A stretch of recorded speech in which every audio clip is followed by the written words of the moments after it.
जय माता दी भक्तों। शारदीय नवरात्रि का चौथा दिन माँ कुष्मांडा की पूजा के लिए समर्पित होता है।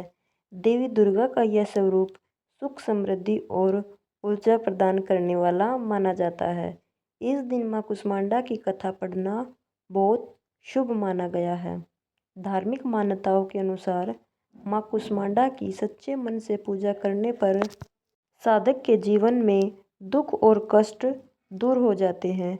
ऐसा कहा जाता है कि उनकी कृपा से रुके हुए कार्य भी शीघ्र पूरे हो जाते हैं और जीवन में सकारात्मक ऊर्जा का संचार होता है।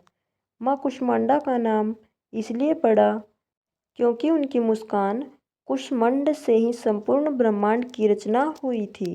नवरात्रि के इस दिन व्रत रखने वाले भक्त विशेष रूप से माँ कुष्मांडा की कथा का पाठ करते हैं। यह माना जाता है कि कथा का पाठ न करने पर पूजा का पूर्ण फल नहीं मिलता। इसलिए चौथे दिन माता के पूजा में मंत्र, कथा श्रवण और दीप जलाने की विशेष महत्व होता है। सनातन शास्त्रों के अनुसार प्राचीन काल में त्रिवेद ने सृष्टि की रचना का संकल्प लिया। उस समय संपूर्ण ब्रह्मांड में घना अंधकार व्याप्त था। समस्त सृष्टि एकदम शांत थी। न कोई संगीत, न कोई ध्वनि, केवल एक गहरा सन्नाटा था। इस स्थिति में त्रिदेव ने जगत जननी आदि शक्ति माँ दुर्गा से सहायता मांगी। जगत जननी आदि शक्ति माँ दुर्गा के चौथे स्वरूप माँ कुष्मांडा ने तुरंत ही ब्रह्मांड की रचना की। कहा जाता है कि माँ कुष्मांडा ने अपनी हल्की मुस्कान से सृष्टि का निर्माण किया।